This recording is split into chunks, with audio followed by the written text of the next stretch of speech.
Welcome to the Welsh Ribbon Workshop, and in tonight's project we're going to be wood turning this piece of juniper into some small little bud vases.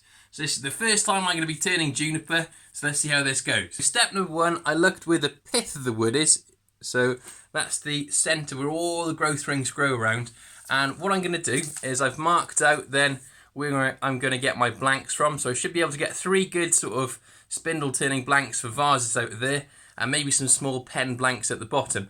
But this section where I've shaded, that's where the pith is, and you want to remove that from your pieces, otherwise you're going to get splits and cracks in your work later on. We're going to be cutting these lines out on the bandsaw. Now if you didn't have a bandsaw, you could easily cut these out by hand, or you could even use a chainsaw if you had one of those as well.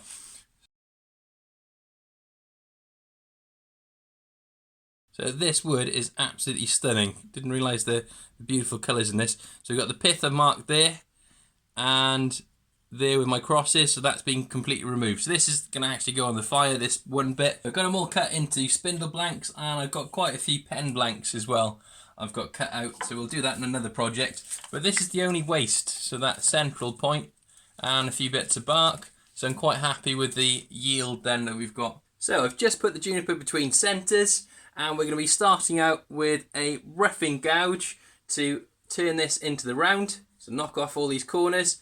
Then we're going to be using a parting tool to create a tenant so that the jaws of the chuck can clamp onto this as we're shaping it into the vase shape.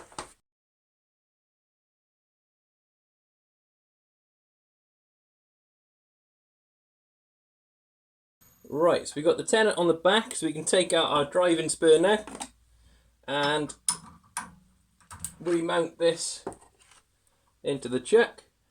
So put your finger in the middle, push down, running pretty true. What we're going to do is just true it up one more time with the gouge.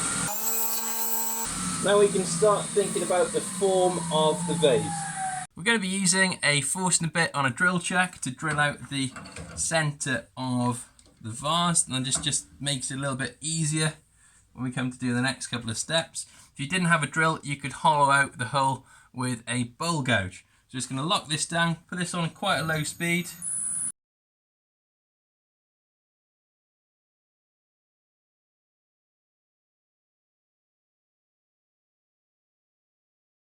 So we've got a hole drilled in the centre. We're going to be using a traditional spindle gouge to turn into the centre.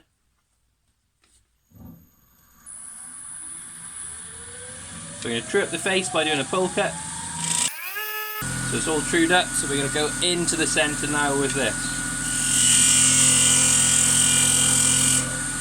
I'm trying to, if you can see the edge of the tool there, if imagine my finger's the piece, and trying to rub the bevel, so put the edge of the tool flat against the piece of work, and you tend to get a nicer cut. Now, when you come to cutting with spindle turning, or any sort of turning really, it's best if you cut downhill, and that's because wood is fibrous. If you imagine the cells of the wood are a bit like straws, and these are the edge of the straws, so if you cut uphill you're actually tearing fibres, whereas if you cut downhill the fibres are supported and you're going to get a nicer sort of finish.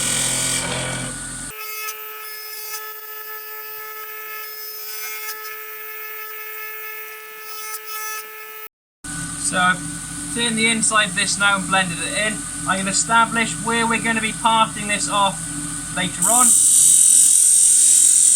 There.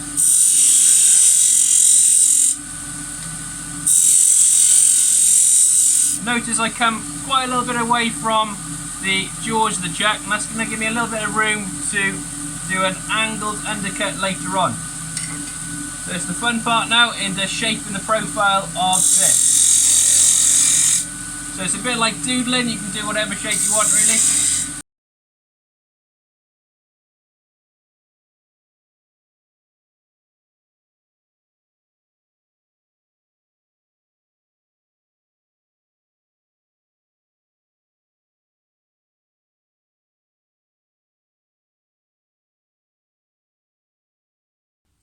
So quite a nice colour coming through there.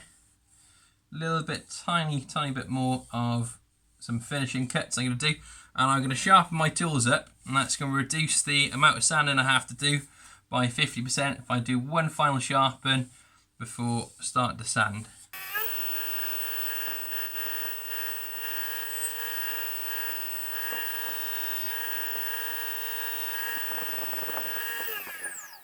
Right, quite happy with that shape. So just going to do some sanding now, finishing, then we can part him off at the bottom. I'm going to use some wood shavings inside a piece of sandpaper. So this pads the sandpaper, just makes it easier to go around contours, and it also reduces the heat so you're not burning your fingers.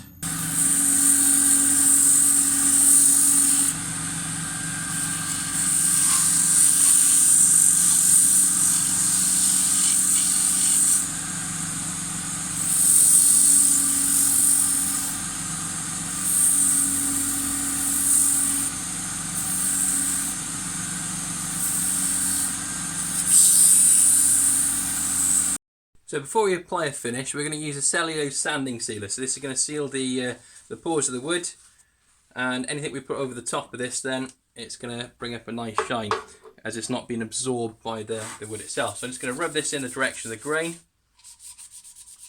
And this juniper is gorgeous.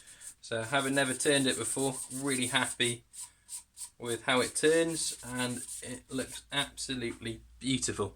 So I'm going to try and get some more of this stuff if I can. Now, for some reason I found that shiny wood sells well, so I'm going to be using a chestnut friction polish then to really buff this up and make them nice and shiny. So again, I'm just going to rub this on in the direction of the grain, then buff this up with a really high speed, so it's the friction that sort of burnishes this into the wood. And I'm going to apply a tiny bit more of this as the lathes run in, just to blend it in all together. We're just going to put a little relief cut in there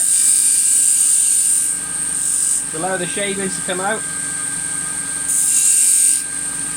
Then we're going to come in at this angle.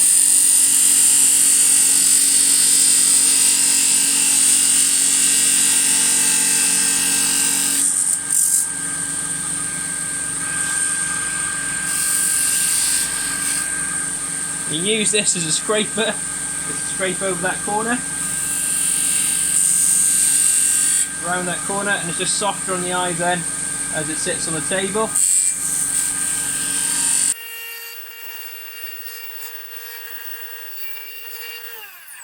So we've got a nice little bud vase there. So what we're going to do is look at the form of the vase, see if it looks right.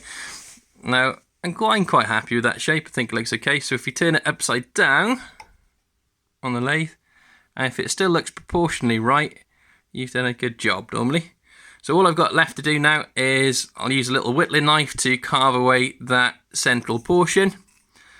Then we've got some flowers to go in it, and it'll be done, ready for selling. So here's the finished piece, and it's turned out to be quite a cute little bud vase, and the juniper is an absolute pleasure to turn. So it's got some stunning colours coming through, so these pinky red sort of colours, and the creamy sapwood gives a nice contrast.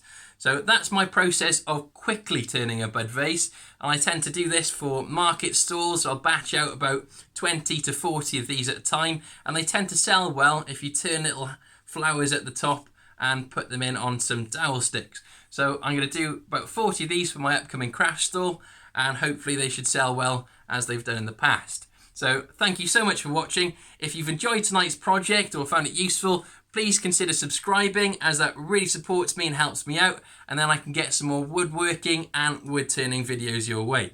Hope you have a great night. Diolch yn fawr, nos da.